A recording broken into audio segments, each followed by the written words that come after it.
Good evening, ladies and gentlemen. Welcome to another day of Owatonna Wrestling Weekly podcast.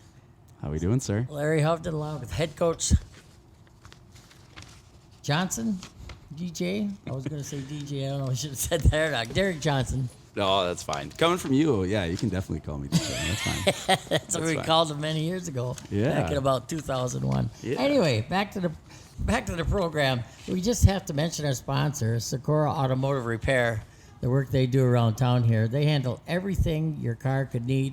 Tires, oil changes, all the way up to major repairs. And I know they work on old cars and fix them up. And they do a lot of that stuff here in Owatonna. Yep. Proud sponsor of the OWA in this podcast. Thank you, guys. All right. The OHS Weekly Recap. Last Thursday, they were at home versus Mankato East. You won that one big, 53-19. What was the atmosphere like that night? It was great. I was right up in the middle of the bleachers. Saw that. It was a lot of fun. A lot of fun because you had a lot of wins. That's always That fun too. at home. Yeah. Home matches, if you get a lot of wins, it's fun. Under the lamp. Our side of the gym was pretty dang full, so that was cool to see. Mm-hmm. Senior night. Yep. And we had, I think it was 14 total between the managers and the wrestlers, so a lot of people to thank and recognize. And also, Cael, Robb, we finally got to celebrate his 100th win that we've talked about on this podcast. So that was great, too. But, it started off with 5 forfeits in a row, so that wasn't ideal. Mankato East got hit with COVID that week. So they were down like 13, I think, total in their program, maybe 4 starters. So, but that aside, I mean, we had some exciting matches that night, right? Big time. Jacob Reinardy's match, I think he started it off. And Yeah. was he the first one to have a match? I can't remember for sure, but Well, yeah, so we had Bobo had a tough one. Stuck with that kid really well, just got out of position a few times, but man, he was pushing it. He wasn't gassed. That was cool to see. Hable came out, and we were a little nervous with his knee because that's still kind of touch and go, and he got out there, did his job, and got off the mat quickly, so that was good. yes, there was. It was Yeah. fast. Then Charlie Seykora, freshman at 52, went against a really solid kid and hung with him and just gave up a major, and quite honestly was in most of that match without a 5-point move at the beginning. So Yeah.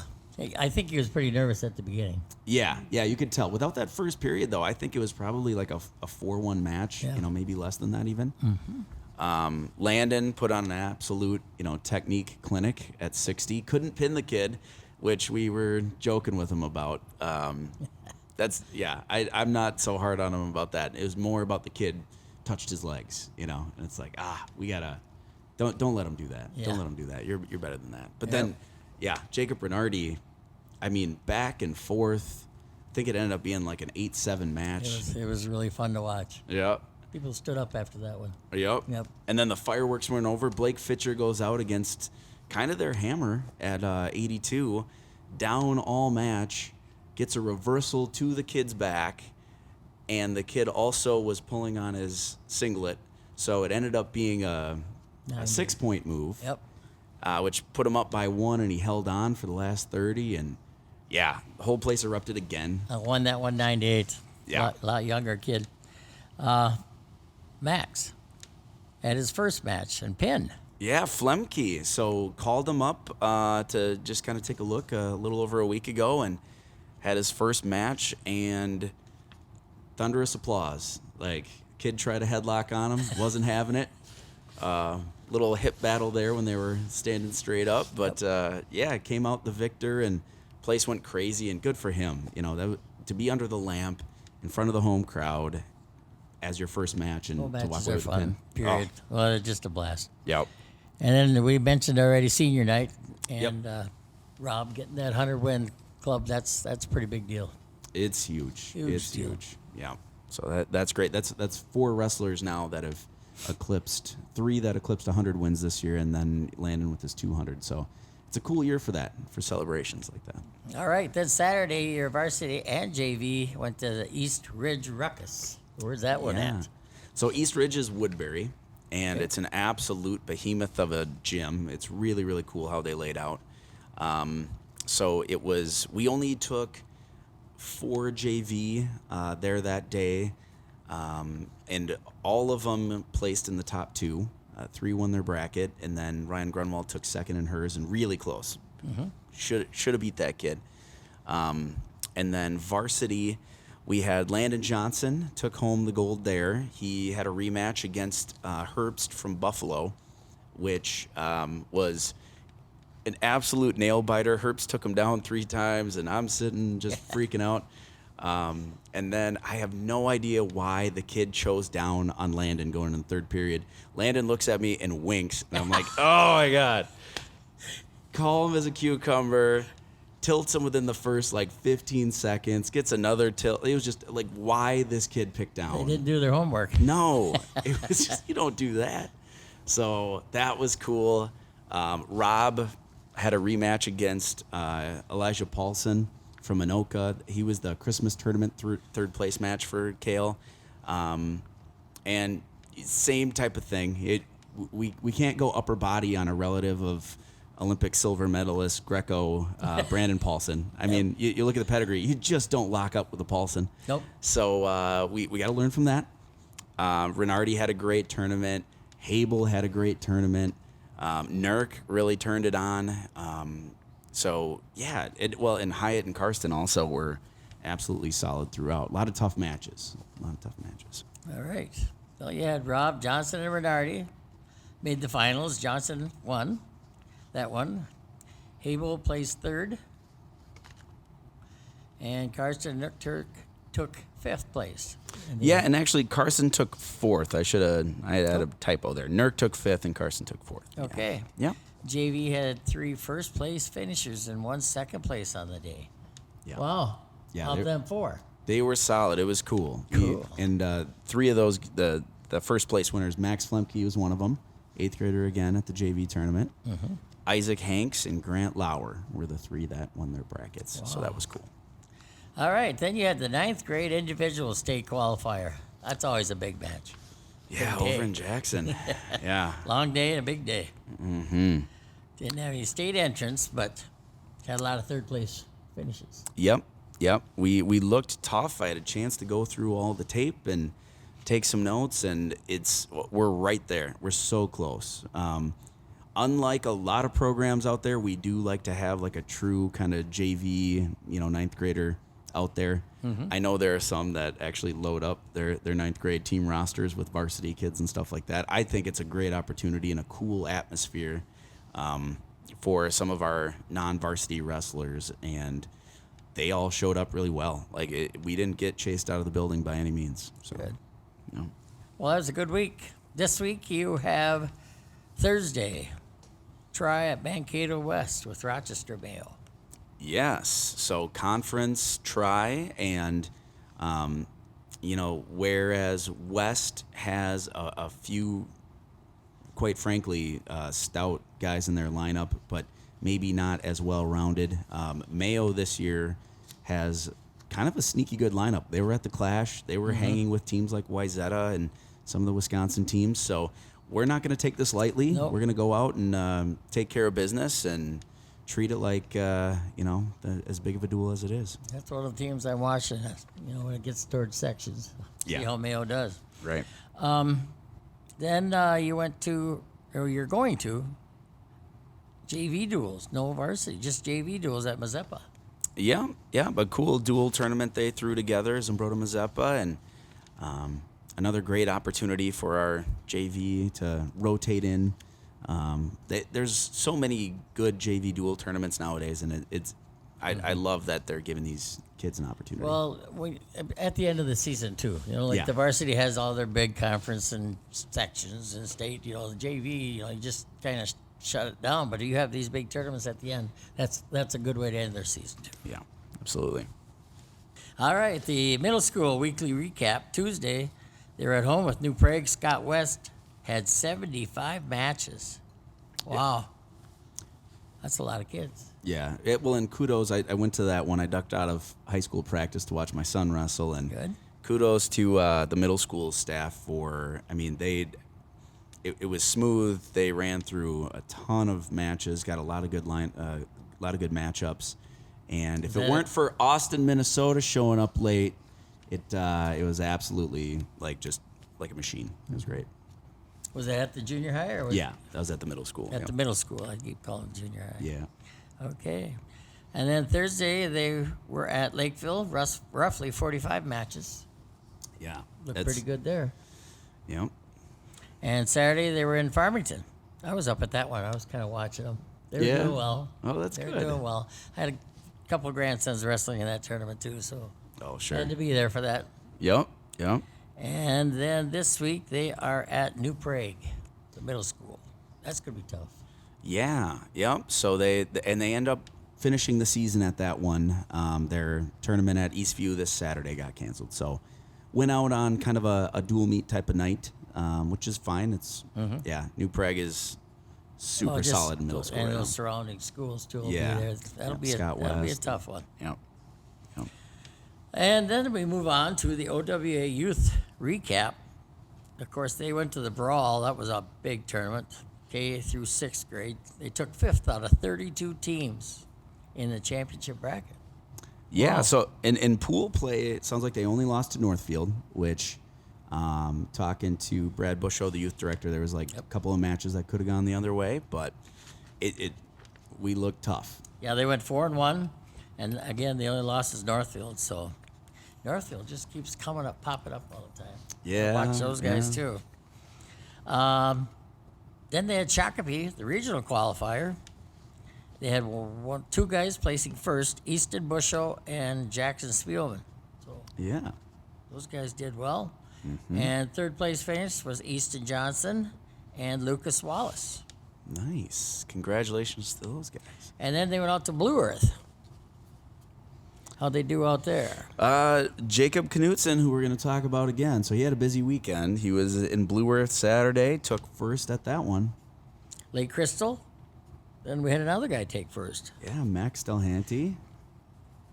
And then over at Badgerland Nationals, Jacob Knutson then wrestled again, taking fourth at a national tournament. So, Wow. yeah, that kid had a tough It's out in weekend. Wisconsin then. Yes, yep. What town's that in? I don't know. Badgerland, I forget where they host that now. But Okay.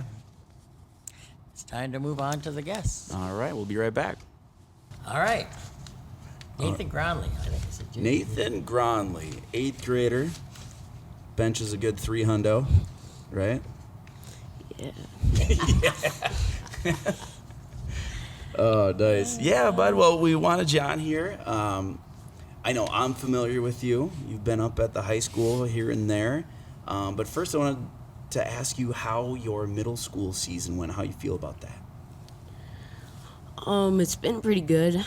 I'm undefeated in middle school, Ooh. so that's good. That's a good record. Nice. I'll brush the haters off. All right. I'm like 20 something, you know. Nice. Yeah. Nice. You keeping track of pins, too? No. Oh, okay. I'll forgive you. Yeah. And then were you both at 9th grade team state and then the individual qualifier? Yeah. Yeah. How did those go for you? Team state wasn't really good, No. but individual I got third. So that's Nice. pretty good. Nice. I had 6 matches. Jeez. That's a big day. That's a big It day. was. Yeah. Did you feel like you belonged there? Like it wasn't too big for you? Yeah. You're right there skill Yeah. level wise with the big boys? Yeah, I like older competition. That's what I like to hear. Wow. Nice. Good attitude. Yeah. Well, and so talking about like how your season's going and thinking about memories and stuff like that, what's like the biggest move or coolest moment of hitting a move you've had on the mat before? Like, It's probably just like a double or single. yeah, when you shoot a double, what kind of double? Is it like blast? Is it to the side? Blast double. Blast double. So you're like really spearing them, taking the feet off. You hear the crowd go, ooh. Yeah. And you hear the other kid go, yeah. Nice. Nice. Yep. How about favorite memory, traveling with teammates, maybe getting weird, goofy? I know at one point I ran into you guys at Quick Trip going to a sleepover, yeah. and you had like the biggest Rice Krispie treat I've ever seen in the back seat. Kids hanging out of the back of the truck. But how about for you, favorite like wrestling buddies travel type of moment? I really like the Fargo tournaments. Okay. Rumble on the Red. Yeah. Those are fun. Because Yeah. we go on a coach bus and we go out to eat that night. It's really fun. Get to watch movies on the bus? Yeah. There's TVs on the coach bus. It's Like nice. what movies do you guys choose? I can't remember. You can't remember? No. Oh, okay. A lot of Barney, a lot of Teletubby type of stuff. Yeah. I'm hip with it. I know. Let me ask you something. What's your favorite video game when you play the games? Video game? That's tough. Well, you play more than one then. Video game. I don't really have a favorite Okay. video game. Well, that's good. That's good. Constructive like your brother. We Yeah. ask goofy questions. Yeah. How about the difference between pizza, burger, or taco? Who wins? What's the best? I know it's got to be. A burger. Oh! A burger. I thought for sure Nice. it'd be pizza. Are you like one of those people that just wants like a plain cheese? Because I'm like a ketchup only and cheese. Or are you sophisticated and you get like onions and mustard and stuff? Yeah. Onions, tomatoes. You have a refined palate. That's good. Nice. You remind me so much of your older brother Jake, as far as just soft spoken. I Yeah. think I said Jake when I introduced him. Oh, okay. I Yeah. think I You did. Yeah. How about candy? You gotta have a favorite candy. You gotta have a favorite- Reese's. Oh, that comes right out. Nice. There Yeah. you go. I think that was Grunwald's too. Yeah. Yeah. Nice. Awesome, man. Well, hey, do you play other sports too? I play baseball and football. Baseball and football. So, 3 sports. yeah. What's favorite position in baseball? Shortstop, Shortstop. Nice. Nice. How about football? running back. Running back. Oh wow. Yeah, I you couldn't see must that be one fast. coming. Yeah. Nice. That's Awesome. Them short little legs going, huh? Well, hey, do you want to shout out to any friends right now? Yes, I do. Okay. Shout out to Wyatt Frantessel and my brothers Jake and Justin. Nice. Cool. Quality shout out. Nice, man. Well, thank you for being on. Thank you. Look forward to, beating the crap out of you when you're up next year in the room. Just kidding. No, you're a good kid. You gotta work hard. All right. He does. Yeah. Thanks, bud. Thanks for having me. Yeah. Okay, welcome back to this portion of the show, the Owatonna Wrestling Weekly Podcast, and it's couldn't be here without guys like Mr. Seykora at Seykora Automotive Repair.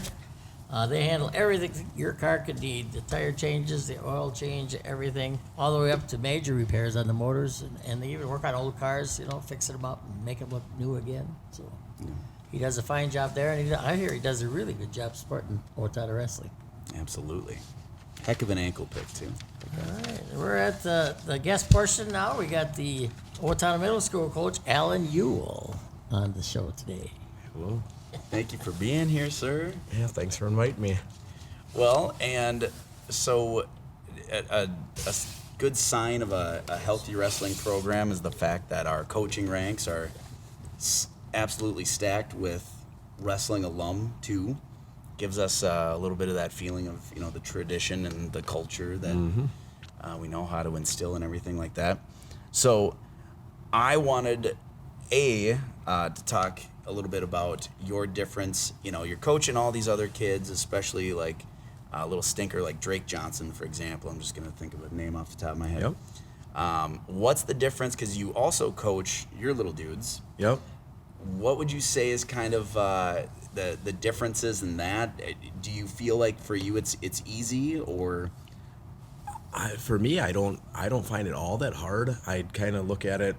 I think as a dad coach, I kind of can step away and I treat my kids like they're just another kid in the program. I try not to focus on them or anything like that. But you know, their reactions to you as a parent are different also. So even though you're treating them like everybody else, they feel singled out kind of sometimes. So, but otherwise, I think I just take a general approach and try to treat my kids like all the rest of them. And I enjoy doing every, you know, K through 8th grade or whatever. So, I just try to have fun doing it with my own kids as well. So. Well, and you do such a great job because, to have, the 30-plus year middle school coach sitting right next to you, too. Yep. It's the same vibe. It's the same aura about, just having fun, keeping them engaged. The elite kids are going to wrestle no matter what. Yep. They just will. Yep. But tell me kind of your philosophy on, like, some of the more fringe kids. I know you do a lot of work to make sure that kids are still coming out and stuff. Right. Tell me a little bit about that. I guess for me, I kind of looked at it like we had good examples like Coach Hubden here and Coach Davis all those years of, being involved and wanting to give kids 100 million opportunities and everything that they could. And I mean, in that case, like, you have to be involved in the deal. So, that's kind of the way I looked at it, and that has just had good leaders and tried to follow that same thing. And like you said, all the good kids generally have parents or somebody that are going to be taking them other places. So the focus has to be on the majority of our program, and that's kind of where I try to put it. And really the whole program, I hope I focus on the better kids as well. But it's every kid needs an opportunity, and you just try to provide them with every opportunity I can. Perfect. So Perfect. I think that's the right way to do it. I think you're saying too is a coach could be a great coach if he's coaching a great wrestler. Yeah. But if you take a kid, a first-year wrestler, and you make him a great wrestler, Yep. that's being a really good coach. Well, in that aspect too, I mean, it takes being a coach for every level takes a different type of coach. I mean, you have to be able to cut yourself down to the beginning of wrestling. I mean, I have some middle schoolers that I have to coach like I'm coaching first grade because they need that level of, enthusiasm and happiness and in basic wrestling.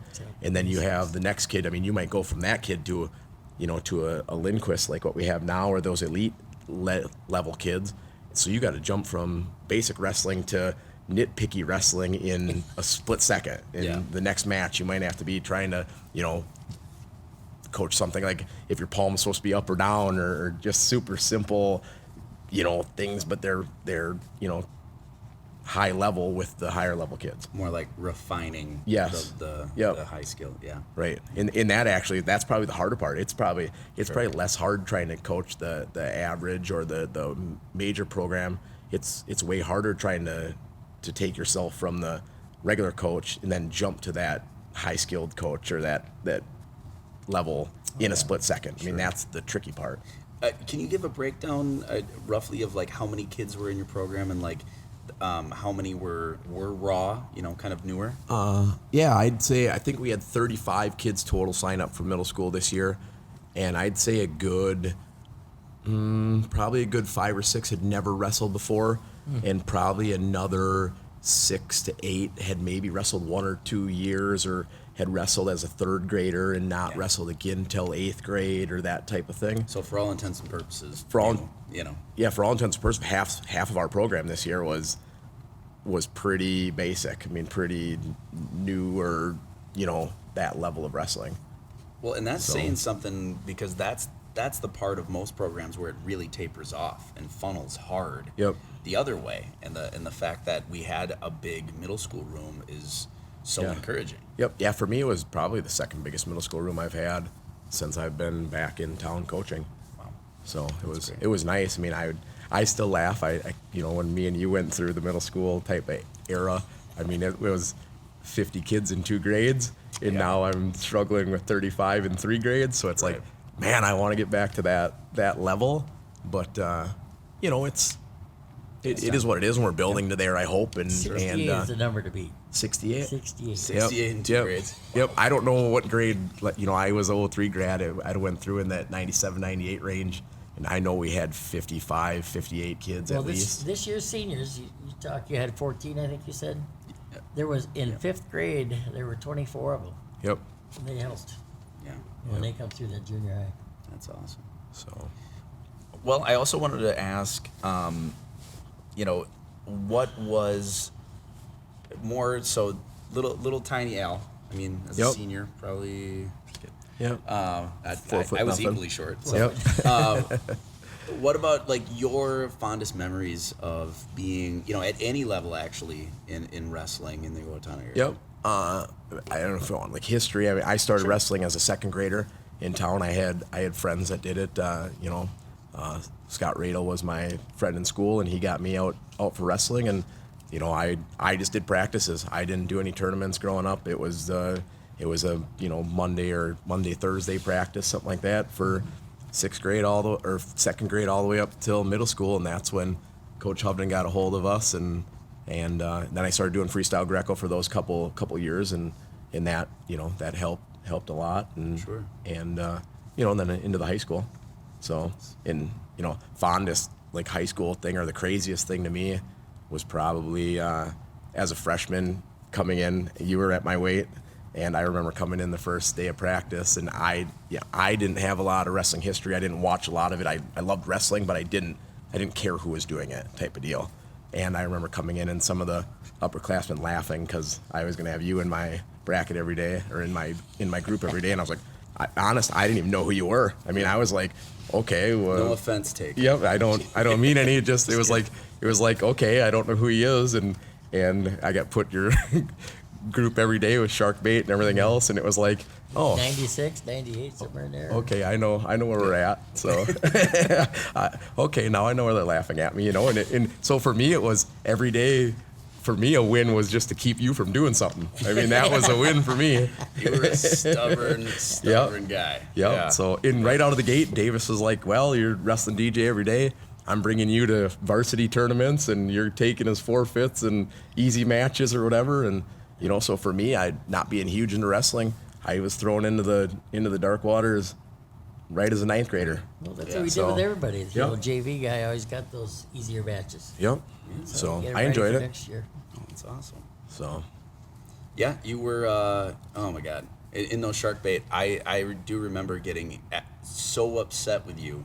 Yep. Because you were unafraid. Yep. Because I could break everyone else. I could see it on their face. You just kept Yep. coming back in my Yep. grill, and like, who is this kid? Yep. Like, And- I was getting so ticked. For me, that's kind of a shout out, like attitude wise, would be like a shout out to Coach Kretlow. I mean, sure. to come in and realize, like in the first week of practice, who my practice partners were. I mean, it was like you and Busho and Jeremy Wilson. Oh my goodness. Or you Butler. in Butler and Jeremy Yeah. Wilson, and it was like, man, that's a crew to get thrown into when I didn't feel like I was worthy, as a heck of a crew. And Coach Kretlow was like, well, that's who you want to be with, and all you got to do is stay after them, and when they don't, when they want to take a break, you just don't. Just Let go them. out and You keep don't. hammering on them, and Yep. let them know that you're there to get better. And he's like, he was like, hey, they're not gonna like it, but keep doing it because that's It made only us gonna help better. you. Yeah, it made us So, better too. yep. That was good. So Nice. Well, thank you much. It is because we want to keep these alumni interviews going, and especially Yep. we wanted to start with the coaching ranks, and highlight exactly what we talked about as far as we can see the enthusiasm on your face about the program. Yep. I know you love what you do. This is 365 for you. There is no off season in Coach Ewell. Right. So we appreciate. You're out to Pennsylvania last year with some Minnesota teams. right? Indianapolis. Oh, Indianapolis. Okay. Yep. Yep. So I mean, it's just it's constant, and it's Yep. coaches like you. It's a shining example of what Owatonna wrestling is, and all the hard work from the '90s and everything is coming full circle. Yes. Yeah. So Love that. Well, thank you for having me on. Yeah. Thank you. So. Appreciate it. All right. Well, one last thing here I need to mention is Seykora Automotive, one more time, handling all your car repairs, fixing up all your old cars. I got a 38 Chev. I'm going to bring it, I think, someday and get it painted. And he does a good job of that. And he does big jobs on your motors, too. The guy is well-rounded. He can do anything you want. Yeah. No, absolutely. He's sharp. All right. Thank you much. That brings an end to the Owatonna Wrestling Weekly podcast, and we'll see you next time. Take care.